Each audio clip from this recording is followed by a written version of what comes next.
County. County, beg your pardon, sorry.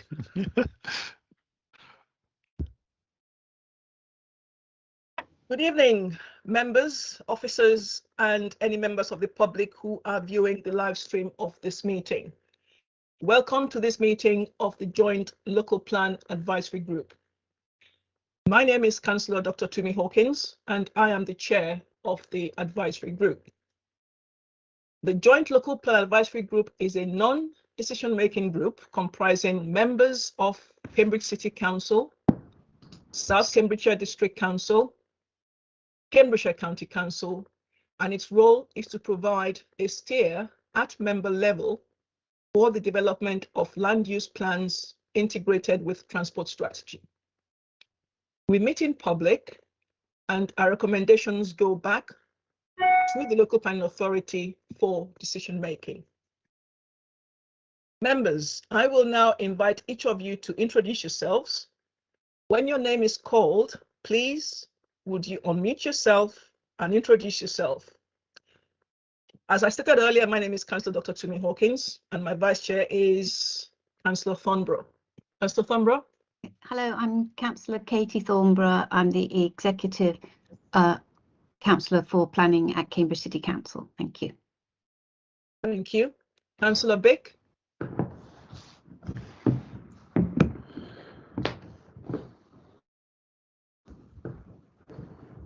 Councillor Tim Bick, are you there?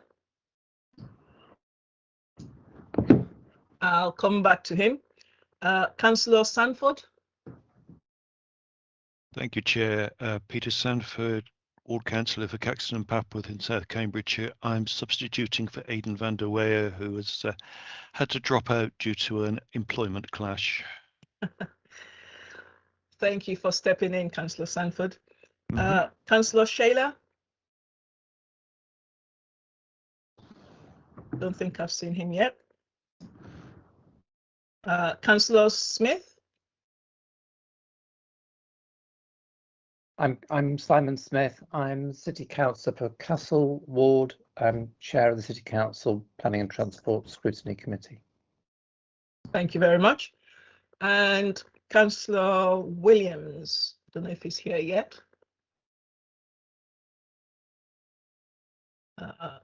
Not yet. Okay. Is Councillor Tim back in the Councillor Tim Big back in the meeting now? Please look out for when he does come back in. I think he's got technical challenges today. I can see we have some other local members attending. Welcome to you. Just very quickly, if you can just introduce yourselves as I see you, Councillor Halings. Hello, yes, Councillor Pippa Halings, and I'm Chair of the Climate Change and Environment Advisory Committee at South Cambs. Thank you. Councillor Harvey?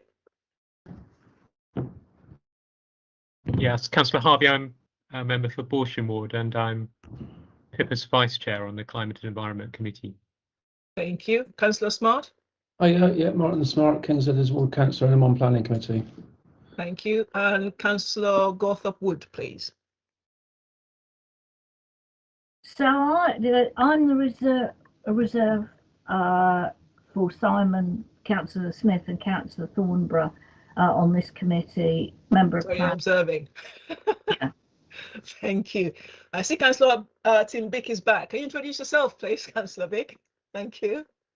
Yes, member of the City Council. Yeah, member of the City Council. What else? What is there to say? Member of this committee. Thank you. And indeed, yes. Yes. Okay. Okay. Can I now start with a few housekeeping announcements? Please make sure that you switch your microphone off unless you are invited to speak. And when you are invited to speak, please switch on your microphone. When you finish speaking, please turn it off and ensure that, if possible, use a headset when speaking. If you wish to speak, please would you indicate in the chat column. And also, if you need to leave the meeting, please let me know via the chat for the members of the committee, please. And do not use that column, chat column, for any other purpose. And I will say that this meeting is being administered by South Cambridgeshire District Council, and all of the papers from this meeting can be found on the website. We have also a number of officers joining us this evening, and I will ask for them to introduce themselves later on as we carry on with the meeting. So, apologies. Do we have any apologies?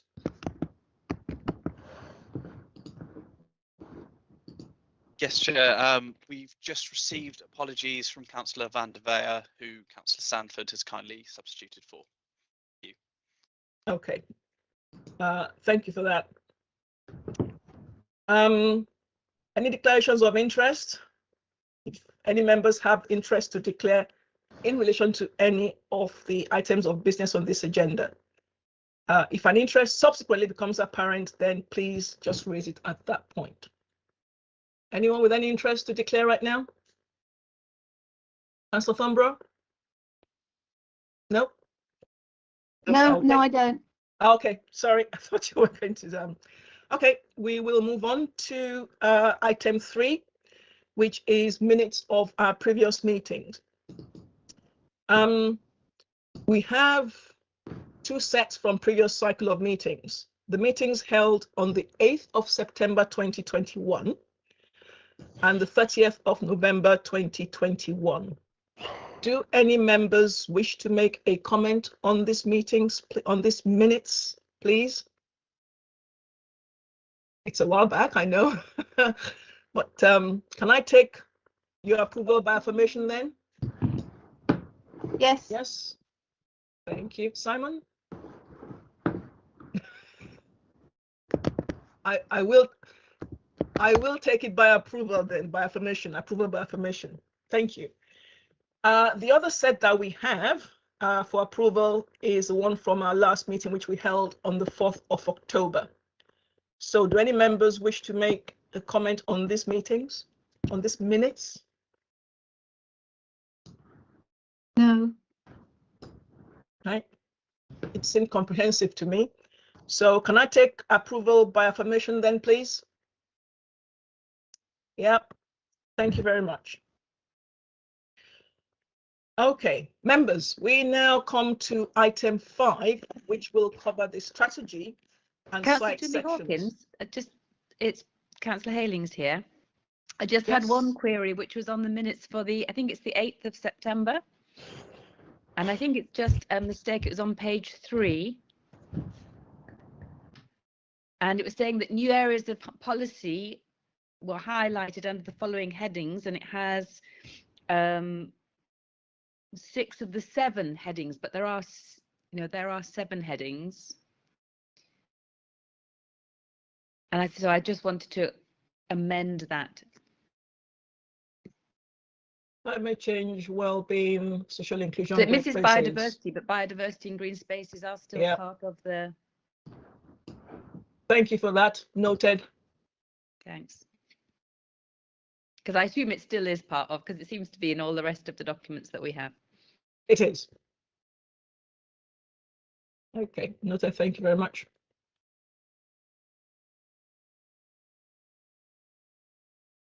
So back to item 4. So we'll now come to talk through the strategy and the site section of the local plan. But first of all, I want to just draw our attention to paragraph 6 on page 24 of our report pack, where we see the number of comments that we received during the consultation. We've got over 4,000 to the first proposals and over 5,000 to the quick survey that we did. And a lot of hard work was put in by the team to get us what I know is the best response either council has had at this stage to a local plan consultation. So I want to say a very big thank you to the team for all that hard work. What I will now do is hand over to Caroline Hunt to come in now and with John Dixon to introduce this item, please. And Caroline, of course, over to you. Thank you. Thank you very much, Councillor Hawkins. Good evening, members. This is the second of a series of meetings meetings of the advisory group, where we're bringing to you for discussion the comments received to the Greater Cambridge Local Plan First Proposals consultation that was held in November and December last year. So the first meeting we had earlier this month looked at the vision and aims for the plan and the climate change theme, and we had I think a really constructive discussion around the issues that were raised through the representations on those matters. And we also noted that members were keen to come back at the end of the series of meetings to reflect on the vision and aims, having had the benefit of discussing all the themes. So we're very much mindful of that.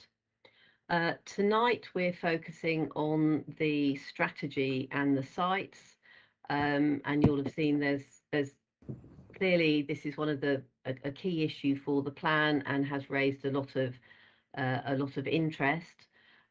With members of the team, we have a PowerPoint presentation to take you through in hopefully a helpful order the issues that were consulted on in the first proposals, and a summary of the issues that were raised in those comments received, hopefully as a useful summary before you have the opportunity to discuss each of those issues as we move through. And as I say, I've got a number of members of the team with me, and I'll ask them to introduce themselves as we get to their item rather than take up time now. I'm conscious it's quite a lot we've got to get through this evening. One further point just to say before we kick off, though, is that what we are starting to find as we're going through summarising and bringing together the representations on each theme as we run through these series of meetings is we're noticing that there is some issues that we're going to be talking about this evening that are picked up, either repeated points or maybe slightly different points around some of the issues that we're going to be talking about this evening. We're still going through that process of summarising, so we couldn't bring all of those to you in a completely holistic way. So, for example, some people have put in comments about the number of homes where the first proposals intend to plan for in the homes theme. So I just wanted to highlight that it's not that they're in any way being missed, and they will absolutely be pulled together in a holistic way when we bring the reports back to members next year for decision. But I just wanted to highlight that point now in case anyone was aware of a particular issue and you didn't feel that it perhaps been fully covered. So without further ado, with your agreement, Chair, suggest handing over to my colleague Stuart Morris to introduce the first part of the agenda, which is particularly around the strategy of the plan. And we have a PowerPoint that Kieran Davis is going to share for us to talk through. Thank you. Thank you, Stuart. Over to you. Thanks, Timmy. Brilliant. Thanks, Kieran. If you could just move on to the first strategy slide, that'd be great. So just a very brief recap of the evidence informing the first proposal strategy, touching on the three elements, of which obviously there's a whole hope of work behind it. In terms of the needs for jobs and homes, in the evidence we explored what the government standard minimum homes would mean in terms of the jobs that would support. And then we also looked at what the most likely employment scenario would be and the homes needed to support that. And the councils identified, sorry, Kieran, could you go back a moment? The councils identified that what they consider the objectively assessed needs for development were that housing forecast associated with the most likely employment scenario. And the addition to that is to note that for all jobs supported above those that would be supported by the standard method, the objectively assessed needs incorporates those additional homes needed to support those additional jobs. In terms of strategy development, lots of work going to identifying reasonable spatial options for testing and then evidence-based testing of those options. in kind of bringing all that together, the key evidence findings that really informed the strategy itself was, one, that location is the biggest factor in impacts on carbon emissions, being therefore the transport impacts of those locations. But that secondly, if climate said you should stick everything on the head of a pin, clearly that's not possible. So the sites have to be in a range of locations because you couldn't do that. Thirdly, I think the plan was very clear, and I think probably many of you are very familiar with this topic, that the plan stated that it was contingent on water supply being adequate without causing unacceptable environmental harm.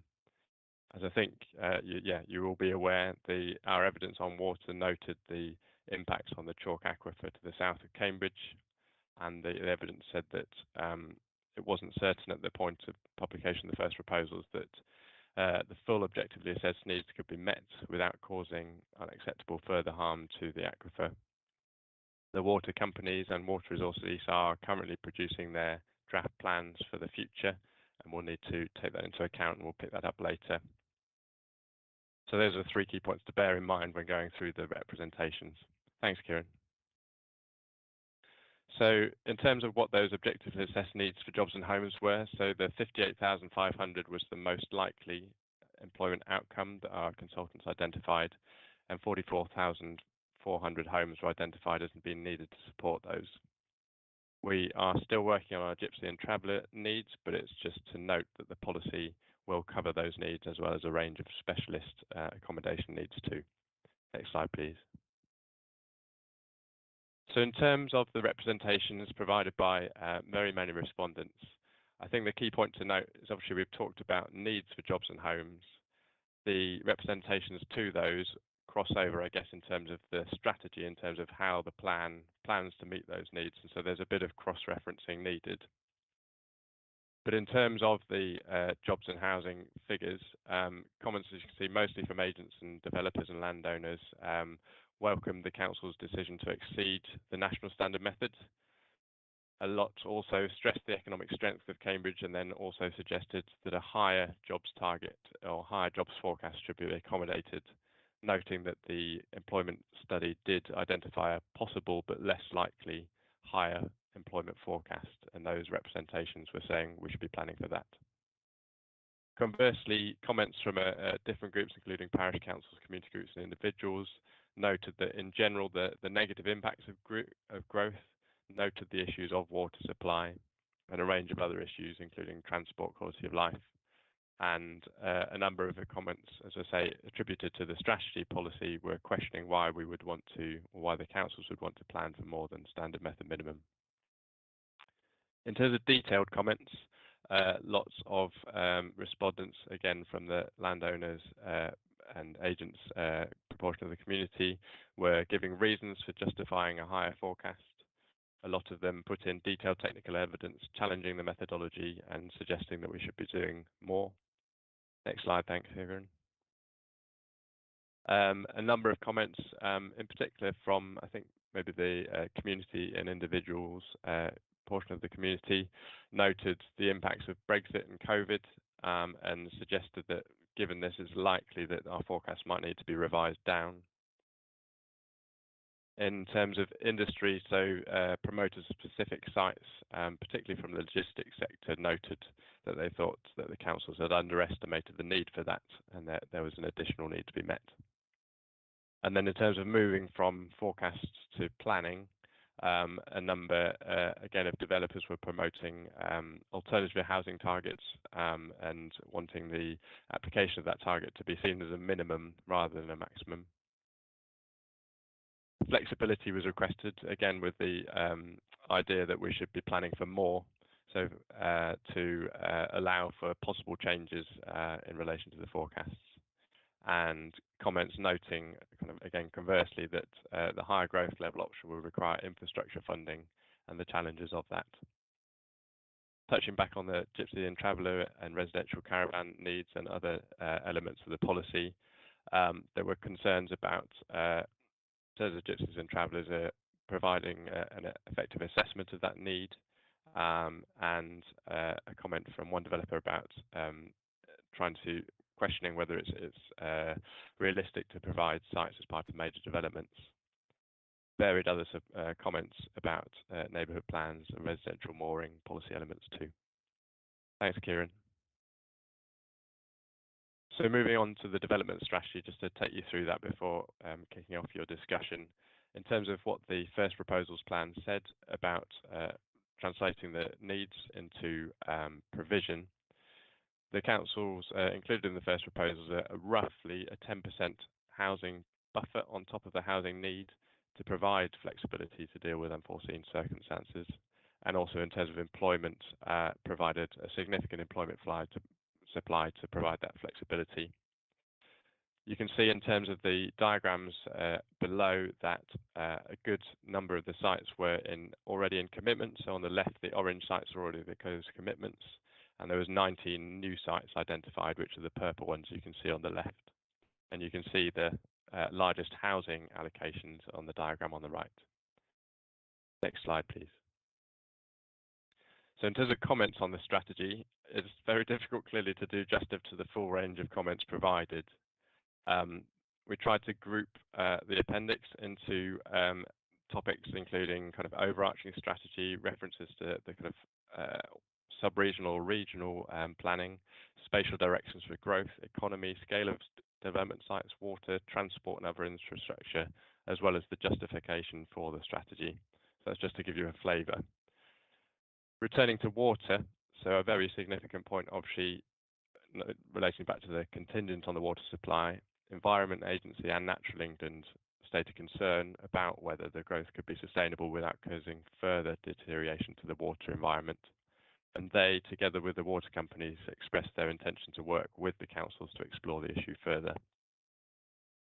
Linking back to the comments on the jobs and homes, there were a number of comments suggesting that we should reconsider our strategy in the light of COVID, and that fed through into comments on the kind of less space required for employment and changing commuting patterns.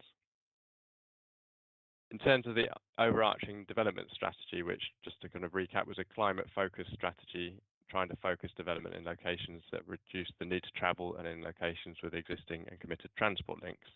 There was wide-ranging in-principle support for the strategy, which included a significant amount of in-principle support from developers and landowners, albeit I think it's clear from the comments that you can see that their in-principle support didn't necessarily translate through to full support for the sites included in the plan. The single largest representation made on a kind of specific and grouped issue was from the Friends of the River Cam letter, which you can see objected on a range of issues, but maybe as the headline, inadequate water supply, and around 100 individuals put their name to that letter or to support it. Next slide, please. Another kind of issue which a very, very large number of landowners and developers made was that the strategy in the first proposals relied too much on large sites, including urban extensions and new settlements, challenging that was a risk to the delivery of housing in the plan, and proposed that a greater number of smaller sites, including particularly at villages, should be included. And as you maybe might expect, a lot of those representations also supported specific sites. And in relation to strategic sites, those representations also raised concern about our assumption about accelerated delivery sites that we made at the committed strategic sites of North Stowe, Waterbeach. East-West Rail was clearly a big issue in the plan, and there was a limited number of comments expressing concern at reliance of the plan on that project, or potentially objection to the project itself. And there was more broadly, again, a limited number of comments questioning whether the transport infrastructure, other infrastructure, could cope with the level of development proposed. I won't touch on specific sites because that will be in the next section, but a number of comments were attributed to the strategy which were focused on specific sites. But in terms of the broad locations in the plan, there was a limited number of comments suggesting that more development should be put in the rural southern cluster to rebalance the previous distribution of development in terms of most development or housing development going in the north and the west, and to connect up to the jobs in the southern cluster. There was a mixed response to densification of Cambridge urban area as a broad location, including support from a kind of climate perspective, but concern equally for quality of life and character of Cambridge as a broad location. Again, a mixed response to the edge of Cambridge, including in the Greenbelt. There was support from promoters for specific releases.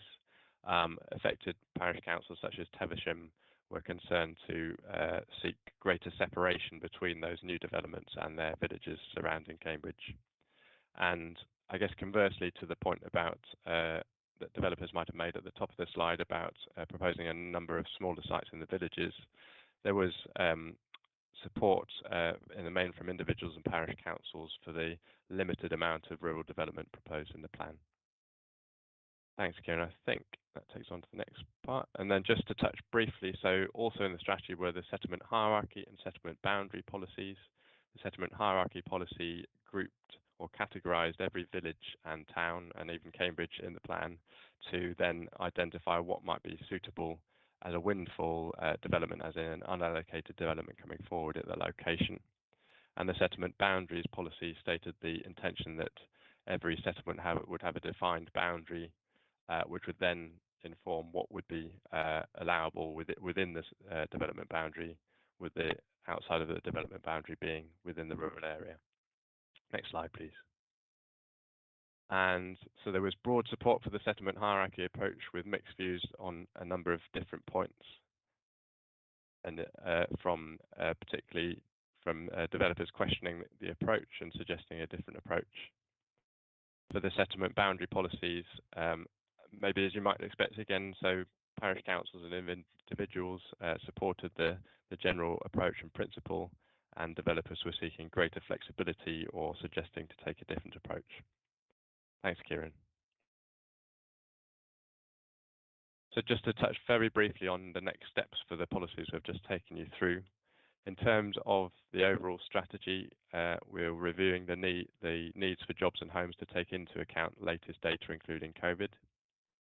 The project to identify the needs for residential caravan sites, gypsy and traveller sites, travelling show people sites and residential moorings will complete ahead of the draft plan to inform that. We are updating our information and evidence on housing delivery to assess the impacts of that. And clearly on water, the water companies are producing their draft water resource management plans very soon, and we'll be reviewing the implications of that to inform the future strategy, alongside for draft plan to understand in greater detail the infrastructure needed to support the plan. And then in terms of the last two policies as just referred to, clearly in terms of the representations, that may lead to a need to revise the settlement hierarchy study, and we will be drawing settlement boundaries ahead of the draft plan for consultation. I think that takes you through that section, so it's over to you for discussion.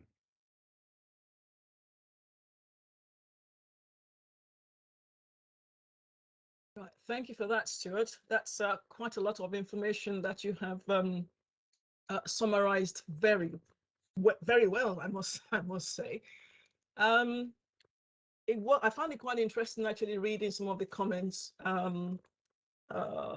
talking about the housing delivery, and also I think it's the view where some are saying yes, you've got enough housing, and some are saying no, you've got too many. But let me bring in Councillor Thornborough, whose hand goes up first, and I will ask my questions afterwards. I know we've talked a lot about the concerns about over abstraction and environmental harm, and we're waiting for the Water Resources East draft management plan. But we also talk about unacceptable environmental harm, but we haven't actually said what level of environmental harm is acceptable and what is not acceptable. And I don't know whether, I know that there are different categories of environmental protection, and the ones that are the most effective are the EU directives on environmental protection. So, for example, Wicken Fen has the highest level of environmental protection, but the chalk streams in themselves are mainly city wildlife sites or county wildlife sites, which is it's actually low levels of protection.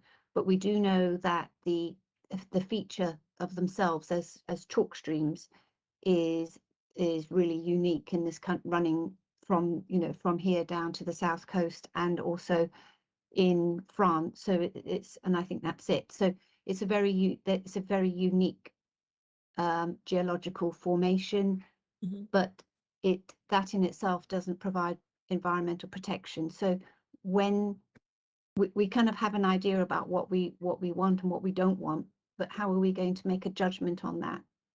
Thank you.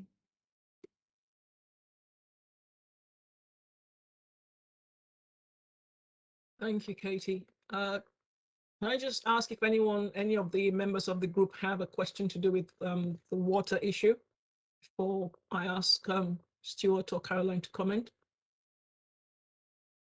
I think one thing that, Simon, Councillor Smith. Yes, thank you. I think that the question of future water supply has got to the point where it is the most significant risk to the plan.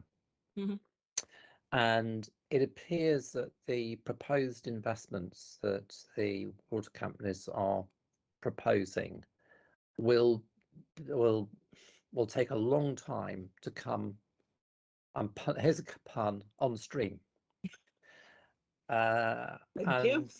Katie recently told me that once a reservoir is completed, it'll take 2 years to fill, and that's with the plug-in and both taps on. And that might be as late as 2037.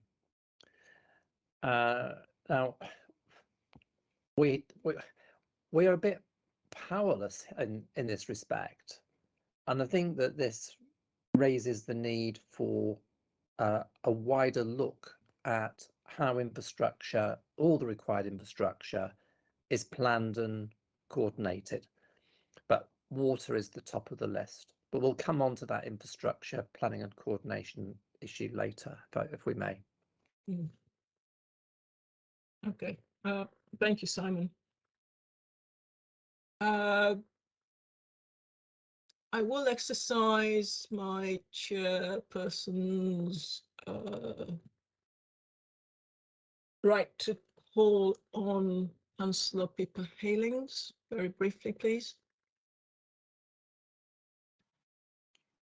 Thank you very much, Chair, and through you. It was actually very much along the lines of Councillor Smith has just said, and I think it was about the contingency planning. What's not clear here is what happens if not, and therefore what are the actions so that can be taken in time. And if what you're saying is that therefore comes in the section around infrastructure, then fine. But I think it links back to Councillor Thornborough's thing is, how much environmental harm? Well, I think the integrated water management study said we cannot do any further housing development without causing harm. And so I would understand therefore that's what set the line already, which is really, it means we're in a really, really difficult situation, aren't we? So what I don't see is the what if.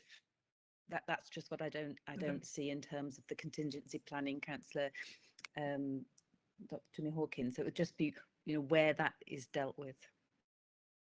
Okay, I will ask either Caroline or Stuart to answer that. But before you do, I think I just want to make a comment here. Bearing in mind that the plan we have now is looking to build a total of 44,500 homes between 2021 and 2041, of which 37,500 already are in the current adopted local plans. I have the feeling that both the water authorities and the environmental agency already knew what was being planned with the last plan and approved it. This local plan is looking to add just over 11,000 to what was already in the existing plans. So it does beg the question, did they really look at it back then? just to come back in, so we have the issue of the automatic right to connect. So that means it's obligation upon the water companies to say that they have the water, whether they do or not. So therefore, yeah, we have to. Yeah, but it doesn't take away the responsibility. Yeah. Of what was approved with the last local plan, which they saw. Anyway, over to Caroline. Actually, I think John Dixon's going to make a start, and we'll see where we get to from there. Thanks. Thank you. Thank you. I think it's fair to say this is one of the, as we've said consistently from the first stage of the plan, this is one of the most challenging and difficult issues that the plan needs to look at. We do, though, still need to understand the outcome of the water planning process. As we've said, we are not the water planning authority. Exactly. The draft water resource management plans, which are those of the individual water companies, which are almost alongside the regional plan that's coming, are due to be published in draft in the coming month or so. So we will need to look at what the impact of that is, and that will bring in obviously a lot more information, such as not only the reductions that the Environment Agency are looking to secure, but also the water company's response to that in terms of their efficiency measures, metering. They're looking at joining up with other sources of supply, how they relate to these major infrastructure proposals as they come on board. So we will very much need to look at what that plan is saying in terms of its implications for the local plan growth. So to an extent, I think we need to wait the outcome of that process, because there is a lot of issues to look at, and we will need to make those judgments regarding what environmental impacts are acceptable and so on when we have the benefit of that information. So that's still to come. I think just picking up on what Councillor Thornborough said, there are different issues, yes, because the Wicken Fen is one of the European protected sites, and that brings a slightly different process in play along the habitats regulations. But clearly we still need to understand the outcome of water planning on those very important chalk streams to the south of us as well. So that probably feels like a slightly putting it off slightly response, but I hope you get the information in the coming months which will enable us to make those decisions effectively with you as we move forward in the process. Thank you for that, John. I think one of the things I actually read in the documentation was I think it was Anglia Water talking about potentially signing an agreement of some sort under the duty to cooperate. I can't remember where that was now. It's further around page 120, I think. They support the objectives of the plan and they want to work with us, but they propose a statement of common ground approach to be taken as part of the duty to cooperate. Did I read that correctly?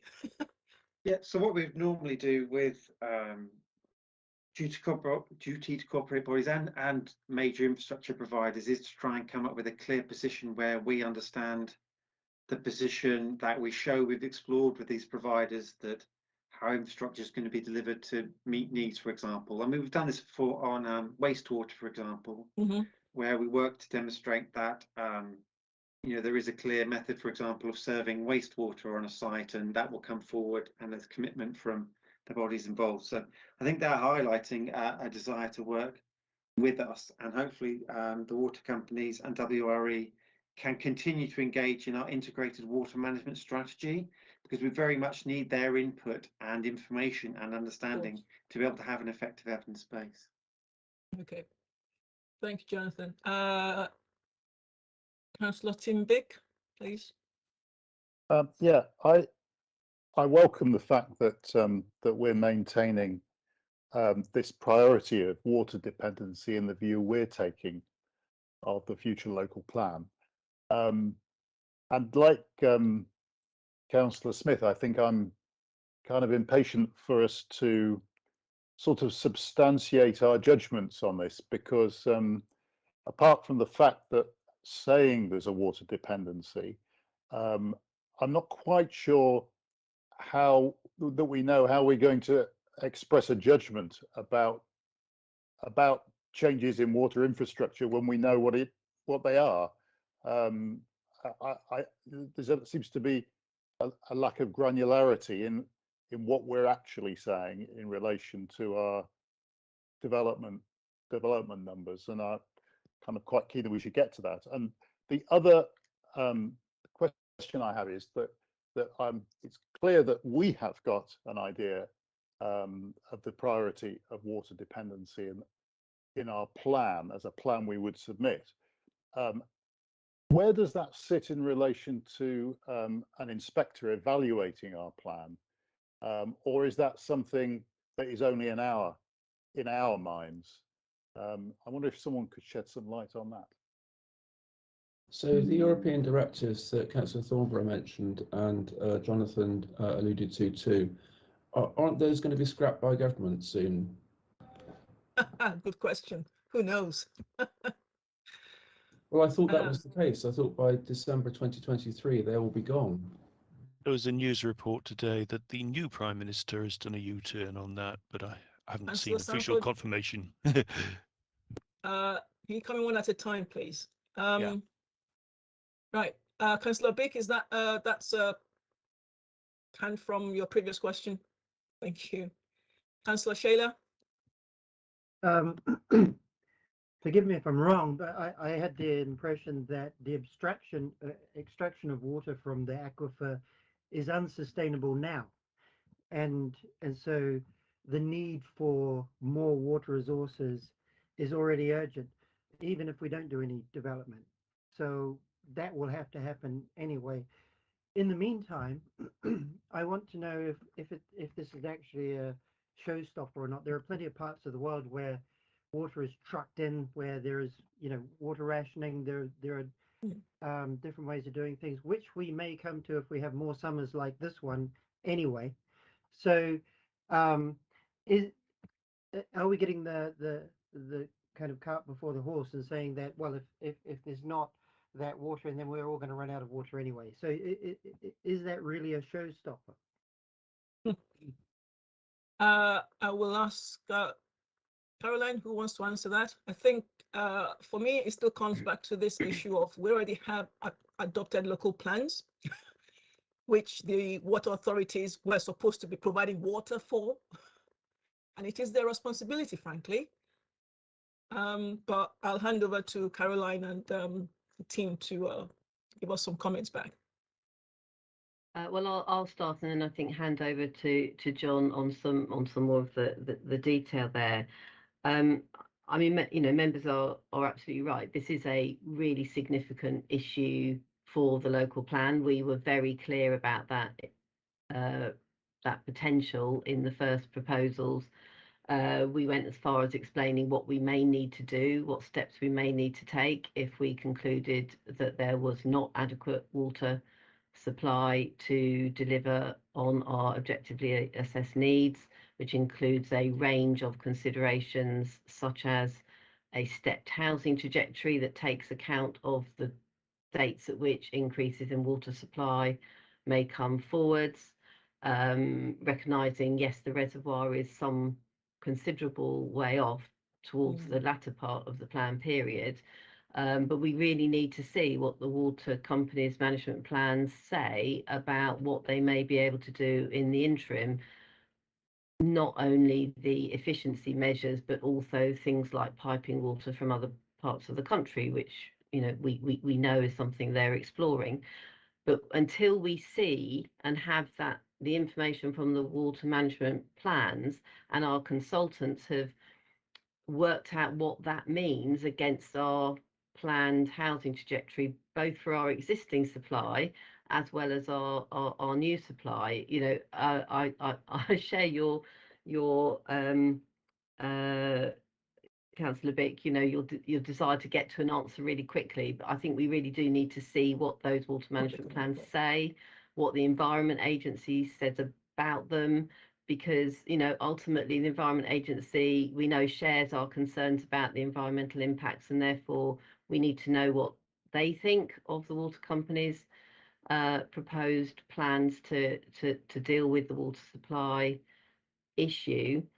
And once we have that information and we bring that back to members, you know, ultimately there'll be a decision for members about what is our definition of unacceptable environmental harm? Does it chime with a view from the Environment Agency? Is it something different? And what does that mean in terms of whether we can meet our objectively assessed needs either in full or in part, or what that means? But right now, we don't have that information on which to form a view. So I think we just have to be patient a bit longer until we have that information, and then we can make an informed view about that. As we said, they're due to be published sometime next month, we think. Obviously, we're committed to bringing a report to you in January.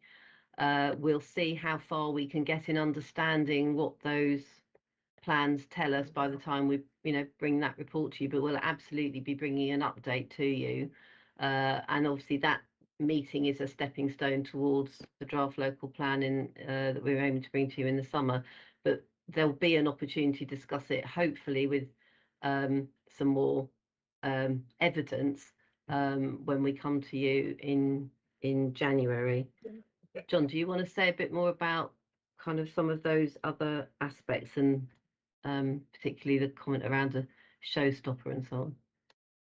Well, I was going to pick up first on Councillor Bick's point about inspectors and planning inquiries. Well, I guess the issue here is that what we need to do is develop our evidence so that we can demonstrate to a future inspector that our plan is sound. And that will also depend on demonstrating that we've properly considered environmental, social and economic impacts in the round and come to the right decision. So it will be about completing this integrated water management strategy to show we've fully considered the issues. And then it will be about also weighing up those issues. So, for example, in our essay, we've got to weigh up the impact on delivery of housing or not delivering housing as well. So we have to present that case in the round and make that decision. And therefore, having done that, I would hope the councils could, show the inspector they've made, sound choices in their plan making. So I hope that answers the question. But yes, I don't deny the challenges of the issue, because it's, it's an unusual one. It's perhaps a growing impact of climate change across the country that perhaps we're not unique across the country. There are water challenges coming up in large parts of the country now. So we could be at the forefront again. I guess we are at the forefront because of the source of our water supplies, the aquifers, and we are, a growing, a very dynamic growing region. But we also still have to deliver in line with the local plan that we have. So I guess in some ways we're caught between a rock and a hard place, and we just have to make sure that we can get the information that we need and make our decisions based on that. We've talked a lot about water. Are there any other issues that members want to talk about? Bearing in mind, we are not the responsible authority for water, but it does impact us. But I'd like to have some more, us talk a bit more about some of the other issues that that have been raised. Sorry, Councillor Thornborough, you had your hands up earlier. I wanted to just finish off saying something about the water, and to me, I completely agree with you, and we've got our local plan, but the climate crisis has changed what's happening, and we need to recognize that. And for me, when we talk about what is I think the River Cam flowing through Cambridge and keeping it flowing is definitely one of my priorities. And the last in 2019 and this last summer, it really wasn't flowing. It's basically without the locks. We might have had the boat sitting on the bottom of a dry river, and that I would rather actually be saying what we feel needs what we need to keep as much as clearly as possible, so that when the management plan comes out, that our expectations are recognised. But I know the management plan is very imminent now. But thank you. Thank you. Councillor Bick. Yeah, I was responding to your invitation to talk about the broader issues apart from water, and I suppose the importance here is that whilst we're putting all the priority we can on the water, we also have to think through the other dynamics of this properly as well. So, not to minimize the point about water, but just to say, let's for the moment assume that that's somehow dealt with, and that we're looking at something that's free of the water issue. We've obviously got a lot of input which is telling us, according to where it comes from broadly, we're either proposing too much or too little, which I suppose we could have predicted before. One of the recurrent points that seems to be made in a lot of the inputs is references to the new census, and I'm just wondering whether I can't work out myself what bearing that would have on it, and we obviously have the first release from the census. I wonder if officers could help us kind of identify anything significant that is attached to that. And we are talking here about balancing opinions around forecasts, and a forecast is only a forecast, as people say. But what seems to matter in deciding where you're going to land amidst the range of forecasts is what the risks are of doing too much and what the risks are of doing too little. And I just wonder whether there's a point at which we can have an informed discussion about that, because I think that if you only listen to the people who want something because they want it, then I'm not sure that it necessarily helps you to land in the right place, because the cogency of what's being said is perhaps more important than the fact that there's a sort of balance of people saying it. Okay, thank you very much. Councillor Smith. Thank you, Chair. So, just on housing delivery, I appreciate the point that's been made about apparent overdependence on a few large strategic sites, and elsewhere that's been sufficient to kill a local plan. But what needs to be taken into account is the existing stock of allocated sites and consents. But I think it would be very helpful to have an analysis of the trajectory to demonstrate that we won't be overly dependent on large-scale strategic sites during the plan period. And if so, it will be very much towards the end of the plan period, by which time we'll have another plan. So I think I want to just make that point, but I do agree with the point about the dependency on accelerated delivery on some of the existing large-scale sites.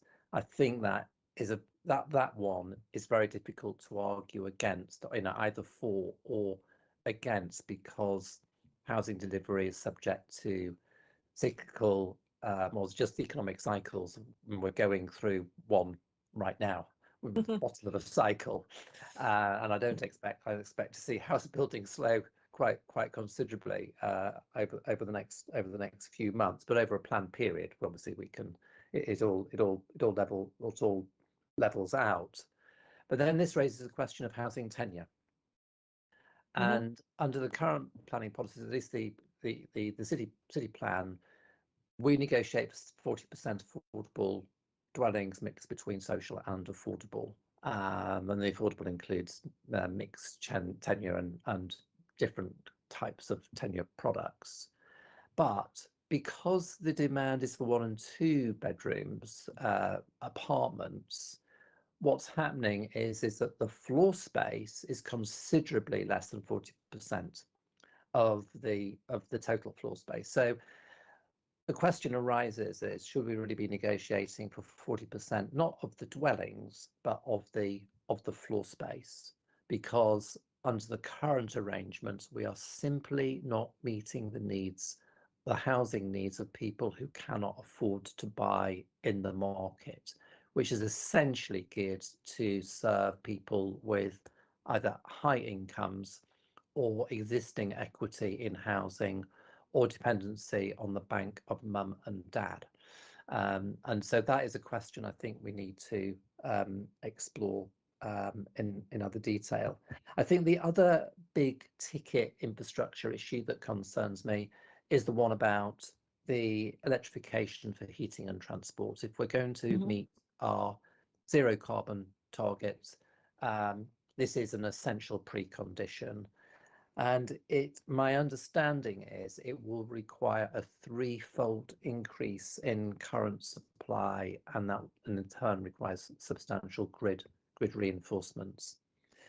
I think the other point, and certainly this is learned experience from the new housing developments in my ward, and I guess this is replicated right across the whole of the Greater Cambridge area, is the lag between the supporting infrastructure for new communities and the completions of the houses. Now, the housing developers are really good at, but through hell or high water, they can get houses built, and all through COVID and so on and so forth, and somehow managed to carry on completing developments. But what doesn't happen is that they somehow find it difficult to bring forward delivery of the schools and the health facilities, basically all those things that don't turn a profit for them.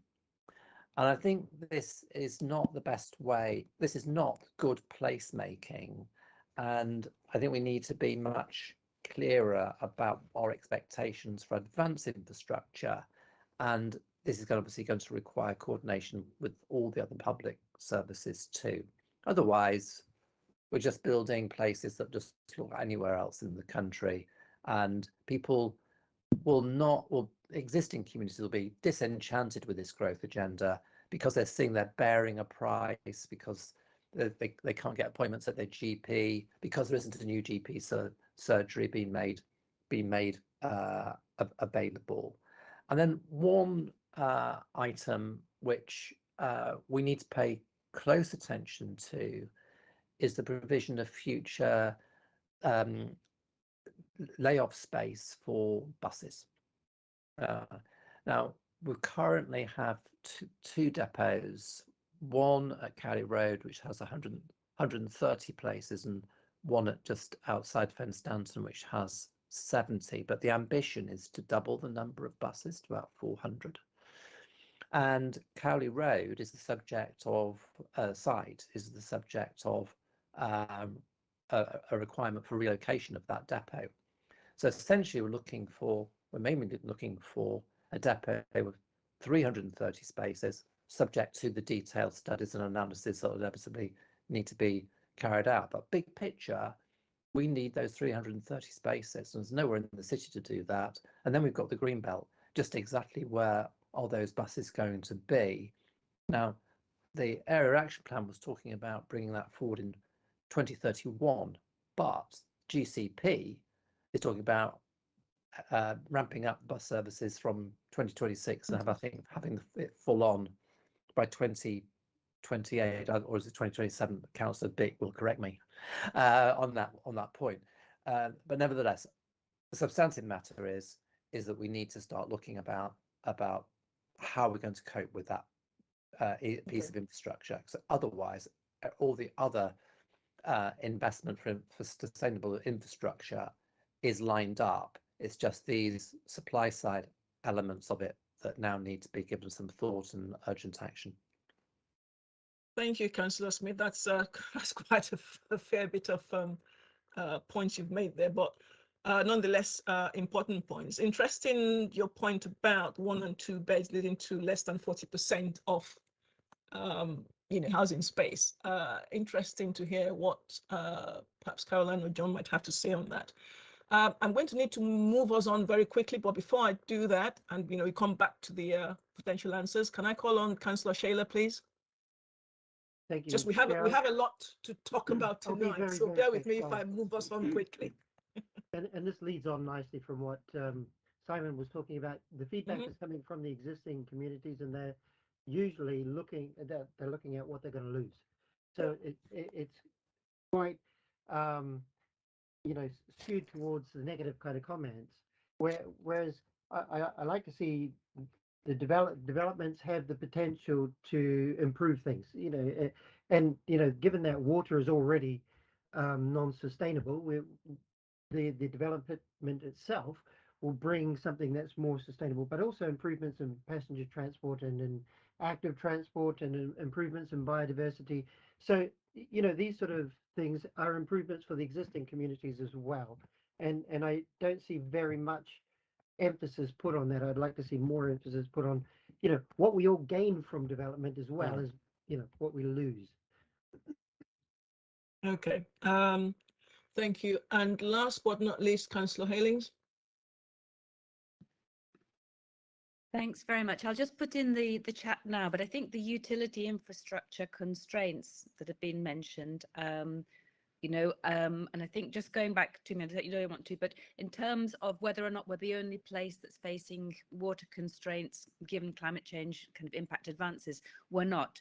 And we've just seen 16 councils that have had a stop on all planning and development because of nutrient neutrality, and we're just doing through the LGA a policy inquiry on the impacts on planning for both water neutrality and nutrient neutrality, as both, and there are about 74 councils that at the moment at the edge of having a stop on planning and development because of these two. So I'll put the link into there for the LGA doing that policy inquiry. So it's not just us, this is across the country with those different councils. So it's saying how that needs to be integrated into our local plan development. The gridlock in terms of the, just to support Simon, in terms of, how on earth we can sort of unlock those grid constraints to the local plan development is key. The new point, Tim, that I'd like to raise is when we're looking at the new allocations that are coming in around the strategic towns, if we take the example of Camborne, currently, as you know, we're dealing with issues of access in an area, town that was designed for one way, is now growing in different patches around it, and we have a really deep-rooted issue about the road access, between these new areas. And this is sort of my concern around the placemaking, is how we are making these add-ons permeable in terms of both public transport and car use where necessary, in a way that, a developer looking at a particular area, it would only be looking at that particular area, not necessarily how it links into everything else. Whose responsibility is it when it's an add-on allocation to another area around that, and how are we planning for it, especially given the changes that are proposed to be coming in from the section 106 to the SIL. That's another. But we have to plan for that, otherwise we're not placemaking, I suppose. Yeah. Okay. Thank you. Caroline, can I bring you in, please, and your team comment on the points that have been made? Thank you. I'll make a start, and I'm sure others will come in because there was a lot made in those last comments. I suppose just one reflection from me actually is that here today, I think it's important to remember what we're talking about is the comments we've received from people. And whilst we've given you a very quick reminder of what the first proposals actually said, that's not been the focus of the discussion or our presentation today. We've been focusing on what people have said in response to that consultation. So absolutely, we are very mindful that placemaking, creating good places, well, it's one of our themes, isn't it? Creating good places is absolutely at the heart of our ambitions for the new plan, and how some of these big developments that come forward can actually bring some benefits for existing communities. So very, very mindful of that. And I suppose what I would say is a number of those issues, I think we will, given time tonight, may be best to sort of park and think about when we come to some future issues, like when we talk about homes in the next meeting. Councillor Smith, your point around affordable housing and the impact of smaller homes is an interesting one we can perhaps explore at the Homes Advisory Group meeting, and a lot of those infrastructure issues, including transport and electrification and some of those other issues, I suggest we pick up when we get to the infrastructure theme meeting. I think because we're talking strategy today, it's raising lots of thoughts in our mind, isn't it? Because strategy is so all encompassing, it kind of triggers thoughts about everything. Trying to pick up just one or two specific points. I'm going to ask Stuart just to say a little bit around particularly the question that Councillor Bick was raising about the new census and how should we be dealing with that, because we have commissioned an update to our evidence on jobs and homes that we will bring to you in due course, but we can say a little bit about just in very broad terms the fact that we are talking around census and how should we take account of that. In fact, Stuart may think I've probably addressed it enough for this evening, because you know that's something our consultants are looking at. I Can I think just say it's not just the census, is it? It's the post post-COVID situation as Absolutely. well. Yeah. Yes, it's the impact of COVID, but what we're also seeing, both in terms of the impact that's had on the range of employment uses that we have in this area. I think COVID has probably had a different impact on different sectors in this area, and that's what we need to make sure that our evidence is understanding, and that's very much been the brief to our consultants. So we will be able to update you on that in due course. In terms of the housing delivery and what proportion of our commitments and forecasts are small sites, that's absolutely something we can look at and bring back to maybe the homes meeting next time, because I think that is an interesting point. Whilst the focus of our new allocations are more on larger sites, obviously there are a number of smaller sites already allocated, as well as we are proposing a number of new smaller ones too.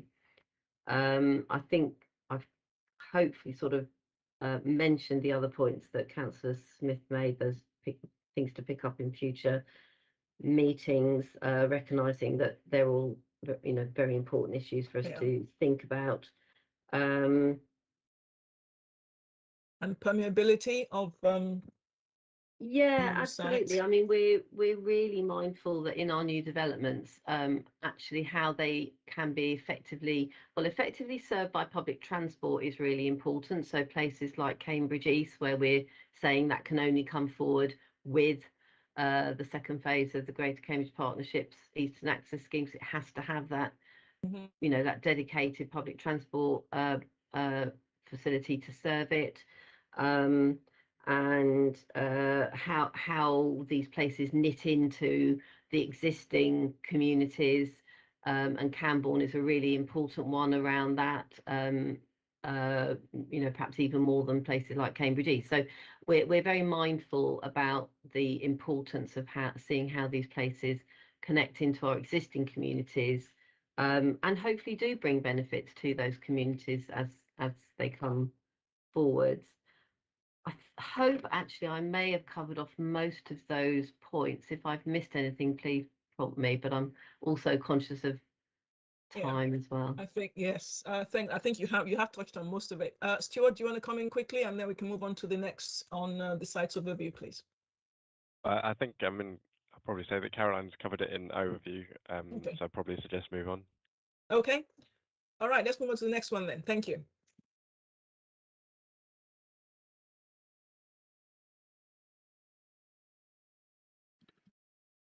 Okay, thank you, Kieran. So we're now going to move on and talk about the sites that we have proposed in the first proposals and the comments we've received on those. We structured the first proposals, you may recall, around different broad locations, and that's how we're going to structure the conversation this evening. So I'll talk first around the Cambridge urban area, the sites, and I'll run onto that in a moment. And then Kieran will talk you through the Edge of Cambridge sites, comments that we've received, and then John and Jenny will do a double act on the new settlements and the rural area, and we'll stop after each. We'll stop after the urban area for discussion. We'll stop after the edge of Cambridge for discussion, and I think we're suggesting wrapping the rest in one, to hopefully speed up the conversation for the rest of the evening. So I'm well, and then the next slide. Thank you, Kieran. And then just briefly, the next steps will be reviewing the representations to see whether or not we think the sites that were proposed in the first proposals remain the most suitable sites for allocation, subject to all those issues we've just been talking around water and all the rest of it. Reviewing, so we've had some further information on some of the sites that we examined through the housing, employment, land availability assessment, and we've had a number of new sites, around 40 from memory, new sites put to us as well. So those are all being updated in the HELA. We are commissioning or undertaking some further evidence to help inform some of those draft allocations, to make sure we have a fulsome understanding of their constraints and capacity, be that flood risk or transport or landscape or anything else. And in some cases engaging with site promoters to make sure we understand particular issues that have been raised, as often they are well placed to help answer some of those queries. So moving on then to look at the Cambridge urban area. This is a reminder of the proposals for Cambridge.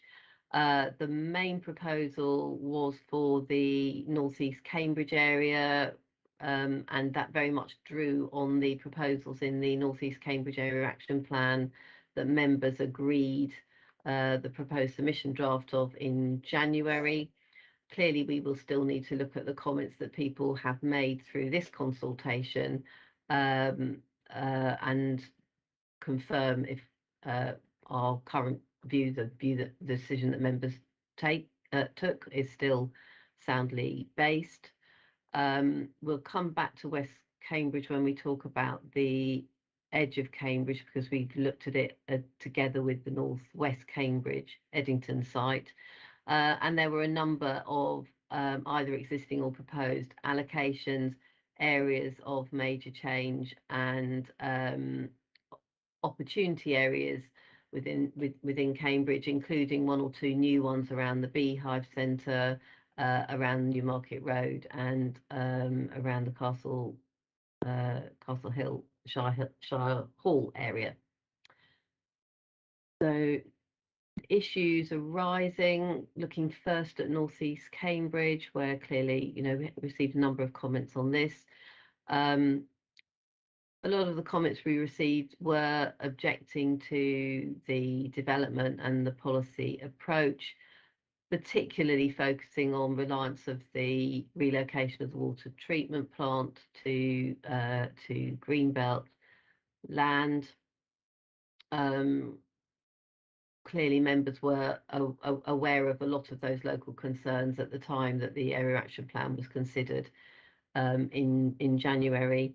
There were comments made around concern for demolition of an operational sewage plant and impacts on Honey Hill, concern about the deliverability of homes in the planned period, the 4,000 homes, given the dependency on the successful DCO. Members will recall that we're very clear that the plan is dependent on a number of things, including the relocation of the water treatment plant. Other objections picked up on things or raised issues around lack of green open space provision, concern for over-reliance on existing provision, such as at Milton Country Park and Wickham Fen, unprecedented high density and heights in the Cambridge context. Respondents that raised those issues included some parish councils, third sector organisations, and some developers. There was some support for delivery of a sustainable regeneration in a sustainable location here that has good accessibility, support from Historic England, from Gomble and Keys College, Anglian Water, some parish councils and developers. Also suggestions that the policy should be reconsidered, some comments suggesting Cambridge East is an appropriate alternative site for development. Obviously, you'll recall that both sites were included in the first proposals. And the quick questions that we had alongside the consultation on the full first proposals raised similar concerns for impact on the environment and greenbelt due to the relocation of the water treatment plant. Some comments thought development should be at a lower density, affordable homes to accommodate families. Others supported the need for provision of retail and leisure facilities close to the new community without the local community without having to travel elsewhere. So a mix of comments around North East Cambridge. And then looking at comments on the other sites and area proposals within the urban area, general support for the approach towards the areas of major change. There was also a specific suggestion from Department for Education to include opportunities for education uses within those areas of major change. There was a mixed response to the proposal to not take forward the Southern Fringe area of change, which we were proposing not to take forward because it's substantially complete now. And Policy 21, the station areas, and also the area around Clifton Road and the Grafton area, Fitzroy Burley Street area, and south of Coldham's Lane. Some general support there, and with comments from Historic England to ensure that we have historic heritage impact assessments to make sure that the policies as we bring them forwards properly take account of any impacts on heritage. The same point actually from Historic England on the opportunity areas, again advocating heritage impact assessments, which is something we are very much planning on doing. And then general support for the approach to other site allocations in Cambridge, the ones that were being carried forward, generally speaking. General support for the rejection of some new site proposals and deallocation of some sites where we no longer feel we have evidence of deliverability. Also concerns from the Wildlife Trust about carrying forward proposals for employment on land south of Coldham's Lane on a city wildlife site. And some landowners were seeking some amendments to some of the carried forward allocations.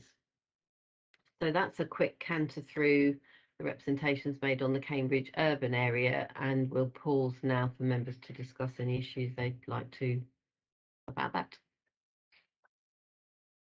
Thank you very much, Caroline. Members, over to you.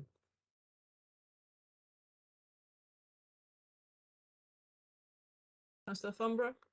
Yeah, thank you, Caroline. I think it was a very, very good summary of all of the things that were generally said. I know that there's also some very specific points about opportunity areas where we have some protected open space within opportunity areas, and I think the residents wanted clarity that these protected open spaces it may be an opportunity to improve the open space rather than be a potential site for development. But there's a lot of interest in the sites that have come forward within the city, so I think there will be public interest in the final.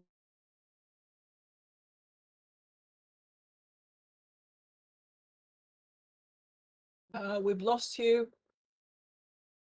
We've lost you, Katie. I finished. Okay, sorry, we lost you there for a bit. Oh, I was saying that I think the I think the residents are aware that there are some additional sites have been submitted, and there is public interest in those. There's some concerns have been voiced to me about some of the sites, so it'd be interesting to see what the final HELO assessments are. Okay. Anyone else with any further comments on the Cambridge urban area? Well, Councillor Smith. I mean, all I would say is that these sites present opportunities for positive placemaking, and we've got a fantastic urban design team that's capable of preparing design codes and detailed guidance for development. So I'd like to see the shared planning service being proactive and creating and setting the framework for development rather than just responding to speculative developers' proposals for these sites. We do have a good team that does that actually, so yes. Yeah. That will come with the details, of course. Okay. In the absence of any further comments at this point, can I, Councillor Harvey, half a minute. Yes, just to make the point that we have to be quite careful to monitor the embedded carbon costs of the relocation of the water treatment plant, and that be quite difficult to do because of the multiple sort of phases through which that development will have to pass. But I think it's important to sort of keep an eye on that. Thank you for that. Yes, I'm sure Caroline will confirm that that's something that we will be looking to do as part of the assessments that we need to look at. Unless I'm wrong, Caroline. So the way that the councils will pick that up through the local plan is through the sustainability appraisal and looking at the in combination effects, they're called, with other plans and projects. Obviously, the DCO itself will be looking very closely at the impacts of the proposed relocation, including the carbon impacts of that proposed relocation. So they are dealt with in both those processes in the ways that are appropriate to those respective separate processes. Okay, thank you very much. Shall we move on to the next item then, which I think is the edge of Cambridge? Am I right? There we go.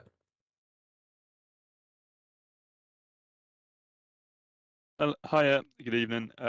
So yeah, I'm going to talk you through as Kieran speaking, talk you through the edge of Cambridge site. So I guess the important thing to say to kind of kick off with is that Cambridge East and CBC, so the extension of the CBC campus, so the kind of big new allocations as part of this local plan, and then the other things that fall under this policy. We've got the West Cambridge, Northwest Cambridge, Eddington, and their previous allocations from the previous local plan.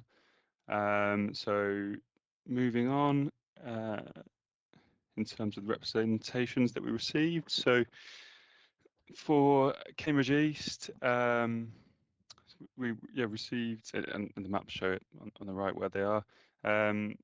So supportive responses from residents and developers and third sector organisations who expressed a desire for mixed-use development, climate-friendly homes, affordable housing and sustainable transport links. And then it's kind of been touched upon here. It's often saw a desire for kind of the new development to be built around 15-minute city ideas, so dense city to reduce carbon impacts. And then there were concerns expressed from a number of organisations, parish councils and third sector organisations about the potential impact upon congestion, infrastructure, landscape. So loss of jobs. That's referencing, the removal of the airport to a different site, and the potential exclusion of citizens who do not use public transport, because the perception was that the policy was based a lot about sustainable transport, and public transport was fitting into the strategy. So then move on to SCBC and the Cambridge Biomedical Campus. So several respondents supported the proposal, noting that it reflected Cambridge's strengths, the emphasis upon high tech, biomedicine, and some respondents were supportive, but they kind of nuanced their support, feeling that the targets were too restrictive, and actually wanted it to go further than we set out in the policy.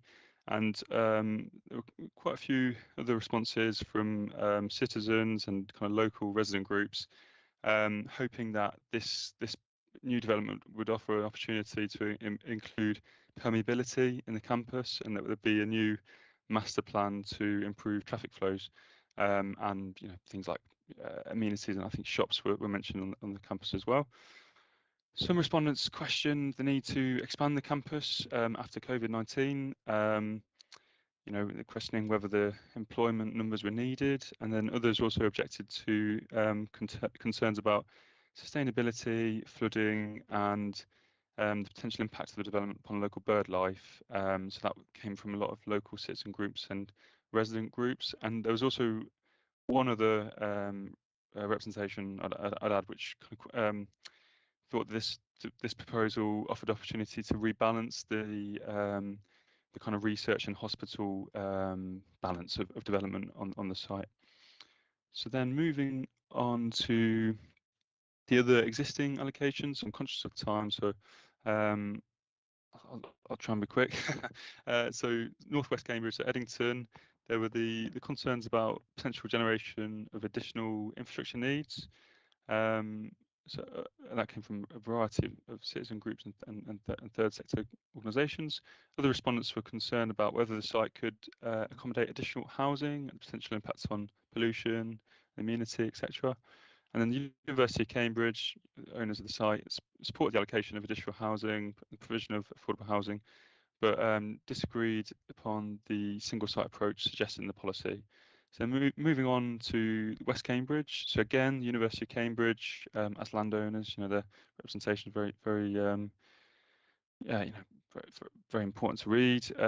Support, as they all are, they supported the continued development of the site as an innovation district, but didn't think the policy should include residential development, which was different to the policy that we set out.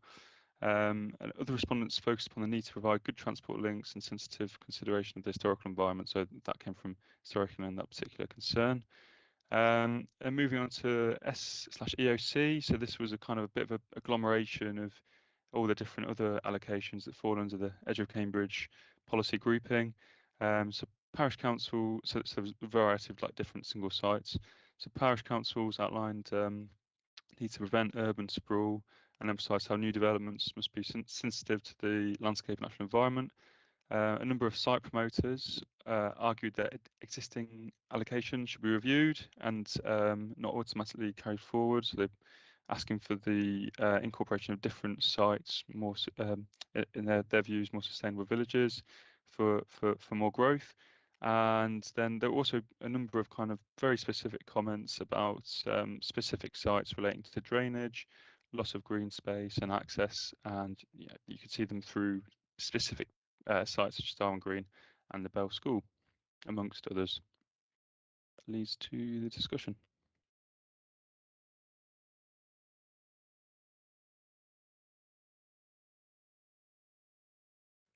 Okay, thanks, Kieran. Members, over to you. I think it was interesting, the comment about the potential expansion of Eddington and the fact that it might lead to additional requirements for infrastructure. I'd love to hear some feedback on that at some point. But shall I call first Councillor Thornborough, please? My understanding, and one thing about Eddington is it's going to be some of the increased number is going to be through increased density, and I'd like to learn more about that. But there's also, my understanding is that in the current Eddington, the affordable homes is homes for university people connected with the university. And I'm very interested in affordable homes defined under the housing strategy for the increased density, because this is a completely new, this would be a new allocation, and we know that we want homes for all of our residents, and I think that's what should be included, not specifically under the previous definition of more or less key workers. I think we feel that this needs to be affordable homes as defined under the housing strategy. Thanks. Would that not then require a revision of the, is it the area action plan that goes with it, or whatever it is that we had at the time? But I'm sure Caroline and team can answer that. Councillor Sanford. Yes, thank you. The term sustainable village was used in the last slide, and I've seen that in other parts of the appendix. The criteria for sustainability are actually being defined somewhere that we can actually check it off. A question? Councillor Smith?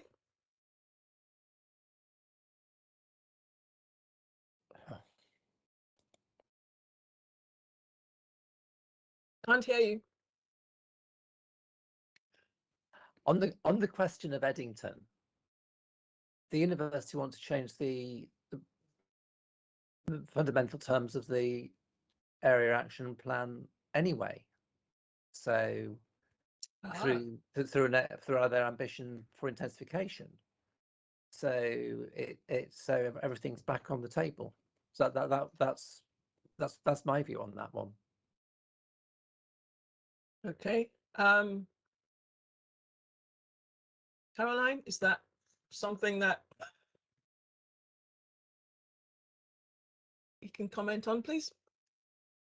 I think John's going to take this one. Pick this Okay. one up. So clearly the land was released from the Greenbelt to meet universities' needs, and what we've asked for from the university is for an update on their housing needs. So we'll have to weigh that in the balance when we make any decisions on this site. They are looking at densities, so they're a part of, obviously they're building out this overall master plan for the site that was prepared a number of years ago, and they'll be considering how that build up of the sites they're done carries on across the whole site. So I believe part of the answer will be that the master plan has evolved since it started anyway, and it'll be reflecting some of those changes in a further look at the rest of the site. But we'll be looking to bring you further information as we move forward on these issues. In terms of infrastructure, clearly if you increase the number of homes on the site, we do need to understand what implications there are for wider infrastructure and what else needs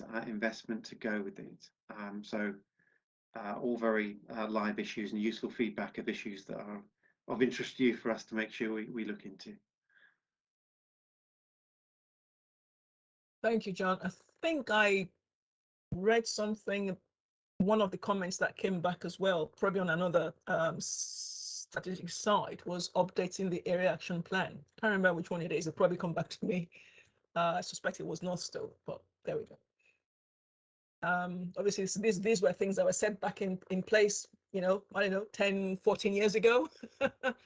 And of course, needs and the way that things have been built now is changing from what it was back then. So maybe it's an opportunity to perhaps update those. So very much the update of the new local plan has to be very clear what impact it has on the adopted area action plans. So when the 2018 local plans for each area were adopted, they reached the view that at that point the area action plan should be carried forward because they were still providing a the overall suite of policies was still providing a useful context for determining planning applications, be they at outline or reserve matter stage.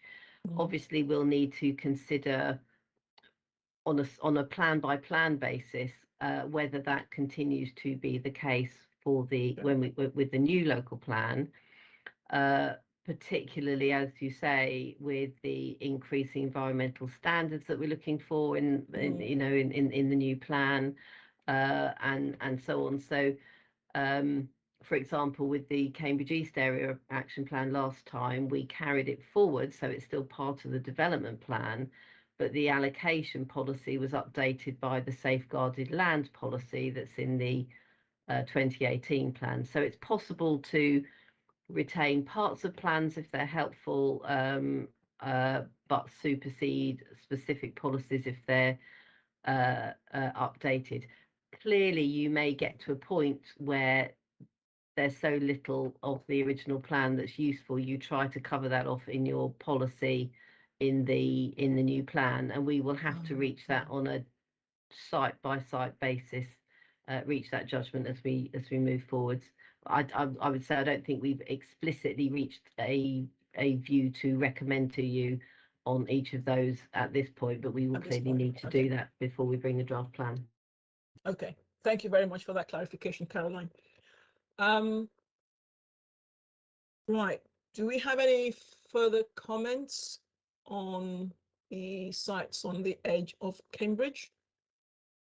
If not, we can move on to the next set, which is the new settlements, the southern cluster, and the rest of the rural area.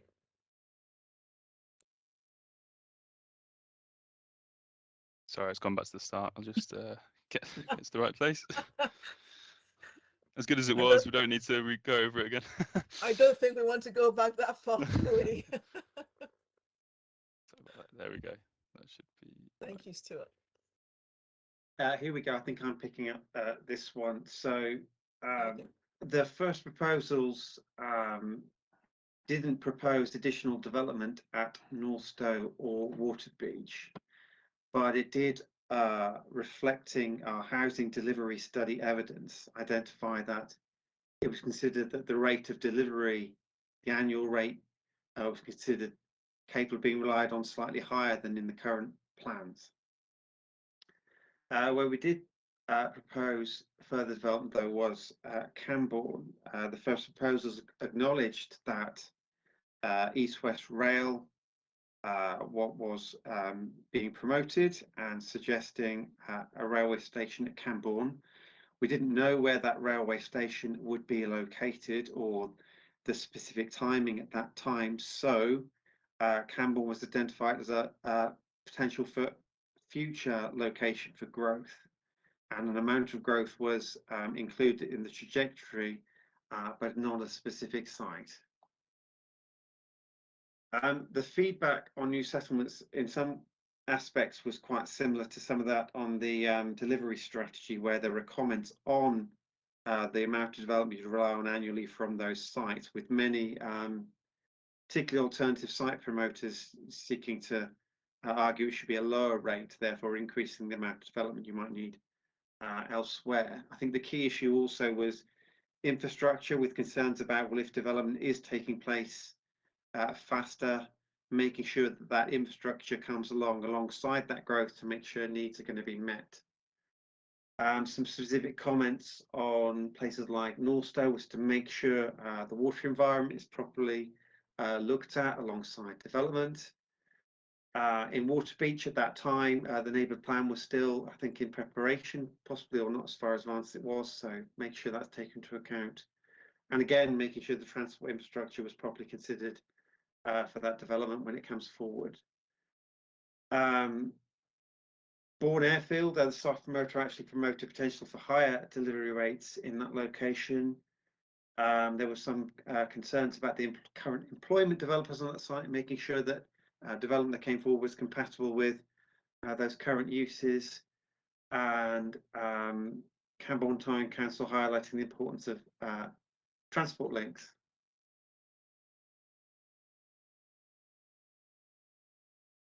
in terms of Camborne, well, quite a real mix of views, really. There was clear acknowledgement of the potential that East West Rail could provide for potentially supporting further growth and the opportunity to make Camborne a more sustainable location. Think about the range of services it could provide.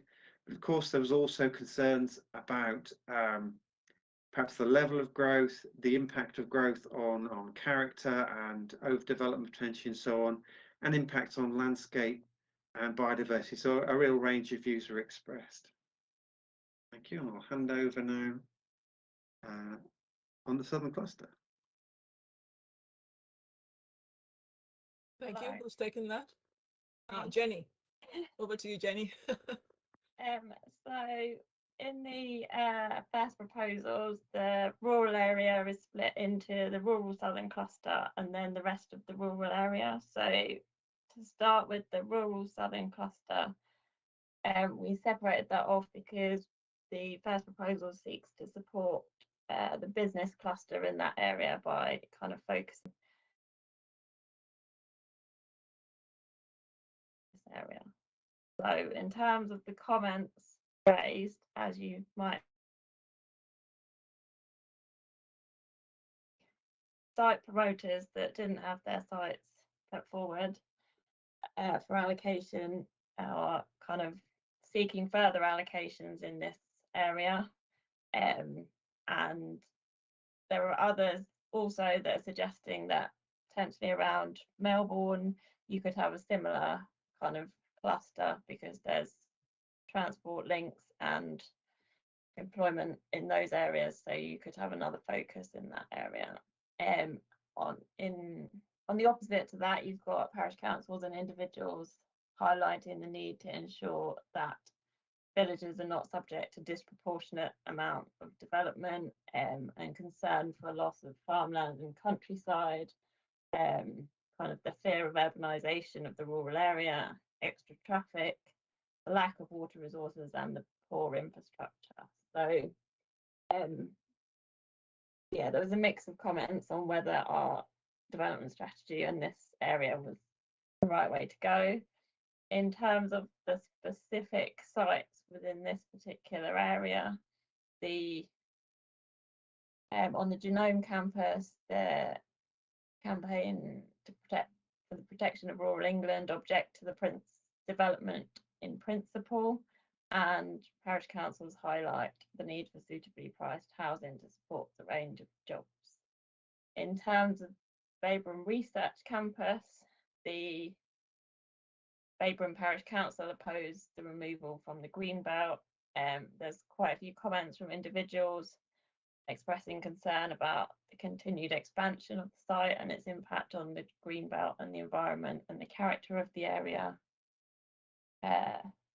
Cambridge Past, Present and Future suggest the need for compensatory improvements to the remaining Greenbelt. If you are doing something more in the campus area kind of affecting the Greenbelt, you should make improvements elsewhere. And the Baberham Research Campus themselves are seeking amendments to the site boundary that we included in the first proposals. You could kind of cover all the sites we put forward individually, would potentially take too long, so we kind of grouped the comments. There's the majority of the comments are kind of to do with, because there's quite a lot of this area is within the Greenbelt, there's kind of comments that we've been contrary to previous consultations where we have kept not put sites in this area because it was in the Greenbelt. Parish councils do support kind of some small scale developments, but only where there's suitable infrastructure and public transport. And in terms of the majority of comments on the sites in this area, the site at Hinton Way and Mingle Lane, Great Shelford, got the most comments. And as Caroline mentioned right at the start about, we found comments in other chapters that we're now moving to. We have found a comment from Stapleford Parish Council in the Homes chapter on this particular allocation. So obviously at a later point, we'll make sure that that comment gets kind of moved to be with all the other comments on that allocation. But as you might imagine, they're objecting to the development because of impact on greenbelt and landscape, etc. And then there's some policy areas in this area which there was some specific comments on. So moving on to the rest of the rural area. This is literally everything that's not within the rural southern cluster. There is some support from parish councils for the strategy for kind of limiting growth in these areas, whereas again site promoters are objecting to the small amount of growth proposed. They're highlighting as the points for why we should be doing something different being long-term viability of rural settlements, that we're counter to national planning policy of mixed and balanced communities, and that we're ignoring the need for local affordable housing by not including enough site allocations for housing. We're not therefore going to deliver sufficient local affordable housing. There's also a suggestion from some site promoters that by providing additional growth in villages, you would be supporting public transport in the rural areas. So you're kind of penalising the rural areas by not giving additional growth, and therefore they're never going to have the relevant public transport. Parish councils have kind of highlighted that neighbourhood plans should have great influence on our strategy, that preservation of rural character and identity is important to them, that development should be limited to what's needed to meet local needs. There's a comment from the development consultant for a garden centre that we should be recognising garden centres as kind of things that are allowed to come forward in the rural area because they provide employment, retail and leisure opportunities, and they don't get a specific mention. In terms of allocations in the area, then there's individual comments on the specific sites, and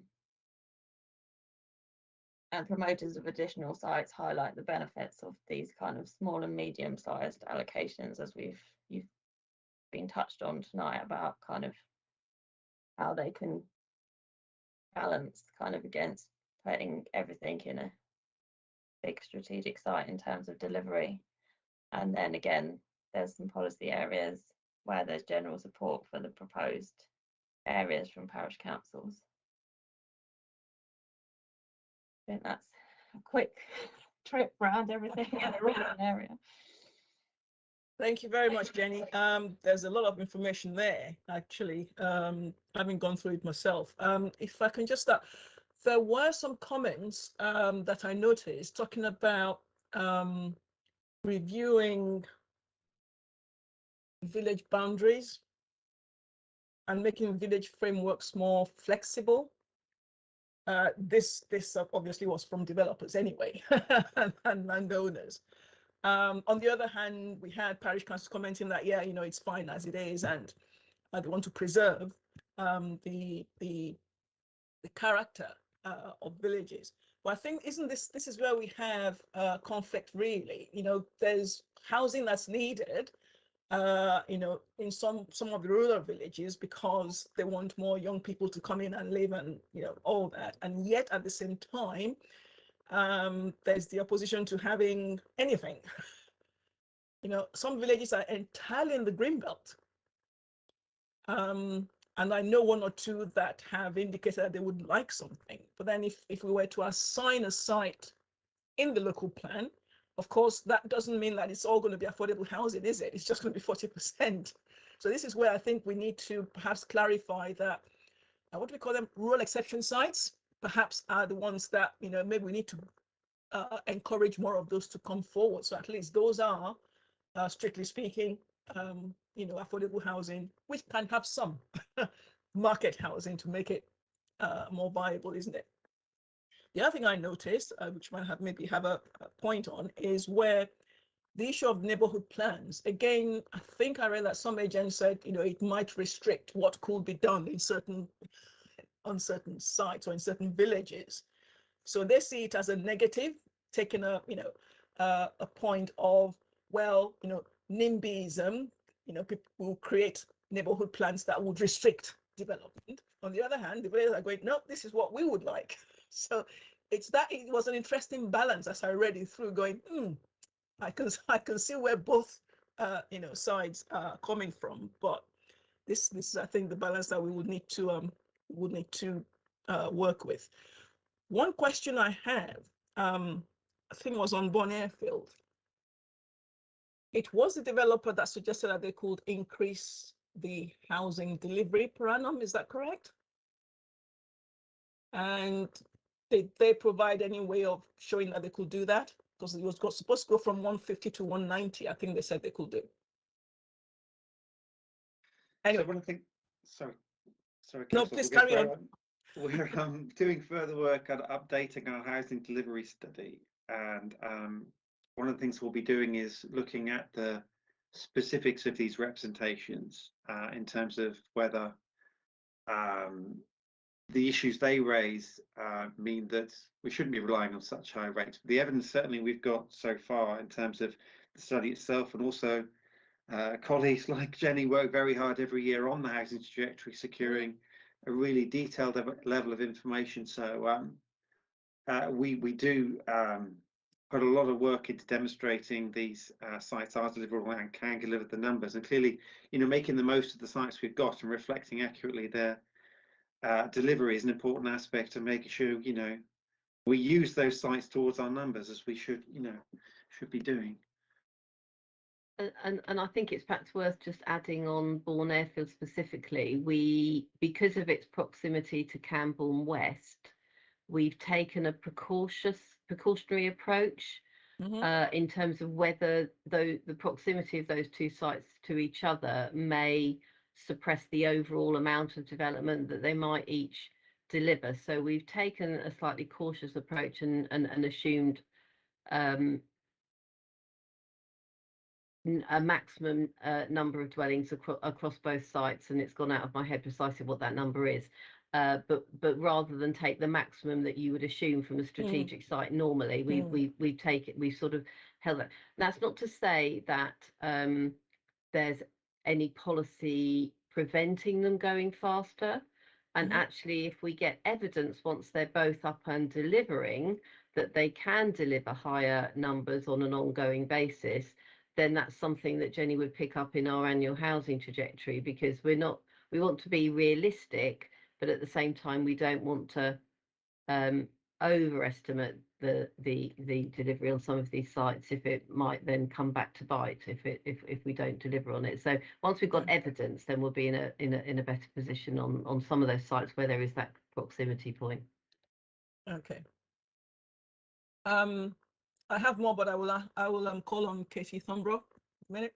Yeah, yes, Chair.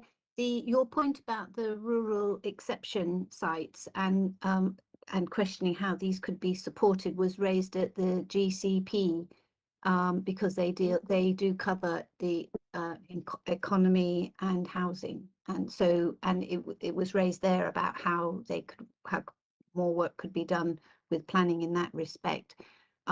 Also, I've just got a question about, I think our priority is truly sustainable development, and we've got no reliable public transport within the rural parts of Cambridge or Greater Cambridge, and that's what this plan's based on. But if the GCP proposal for this transformational public transport, which should benefit a lot in the future the rural communities, would but that won't be that. I mean, if it does come forward, it would start to be rolled out, but we wouldn't really know for another 5 years if it's going to continue.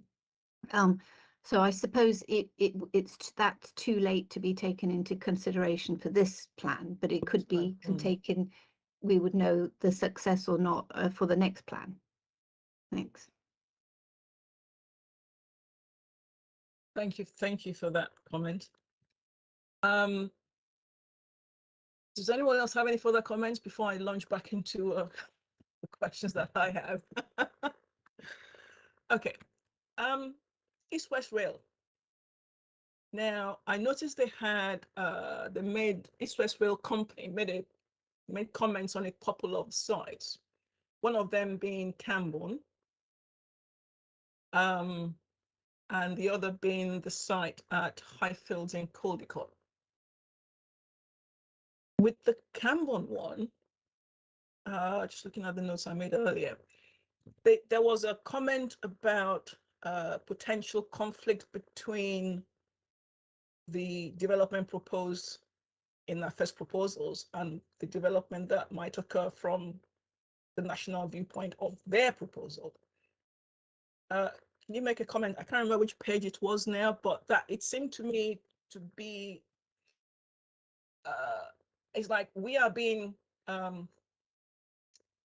forward-looking in assigning, potentially something there, which we wouldn't know where it sits until they make a decision.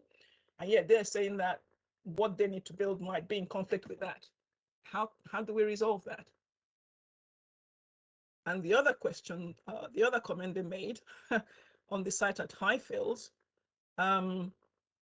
was to request the policy is updated to ensure that development does not prejudice their preferred route alignment, which I thought was rather cheeky, considering that came before their proposed alignment. So over to you. Who's going to take that one? I'll try and take that one, Castle Hawkins. That's a rather tricky one. Clearly, the consultation the East West Rail carried out was still at an early stage in their process. I think at Camborne in particular, clearly, we've been quite clear we haven't identified a site yet. Yep. And we do need, we've said the importance of understanding the relationship with the station location. So I think on the face of it, it's difficult to see how that's a conflict at all. And clearly, I think on the one at Highfields as well, I think that I'm trying to picture it is in surrounded by other development as well. So I think we'll have to look into the details of that, but I can see that it is slightly challenging given the nature of the two projects trying to develop at the same time. And we will need to very much understand where East West Rail are coming from on this, and hopefully eventually understand what their route plan actually is. That's a slightly vague answer because I think it's a difficult one to off the top of my head answer, other than we'll need to explore those issues with them. Thank you. I think we certainly do need to do that. Saying that it took conflict with their requirement for development, I just thought, yeah, a bit cheeky, considering their preferred alignment at the moment affects Camborne, it affects Bourne Airfield, it affects Highfields, it affects, and they didn't seem to realize that when they chose that alignment in the first place. So it begs the question as to how much homework they did. Anyway, if they're listening, they can hear me. Sorry, Councillor Sanford. Yeah, thank you. I was just going to comment based on the EWR briefing of about 2 weeks ago. They're several years away from even having a business plan to present to government for approval or not, as the case may be. So it's not a decision I think they're going to make any time within the next few years. Yes, yeah. I mean, you might be right. It's who knows? We have not seen one so far. Can we wait for them? That's basically the question. I doubt it very much because our local plan we have to have a local plan within a certain period of time. It's just what we can do with the information that we have to move forward with it. I guess the other question is, what is our fallback with the notional site in Camborne if East West Rail doesn't deliver? We're very mindful of the question Councillor Hawkins, and that's something we'll have to consider the implications of in the reports we bring to members in due course when decisions need to be made on the next steps for the local plan.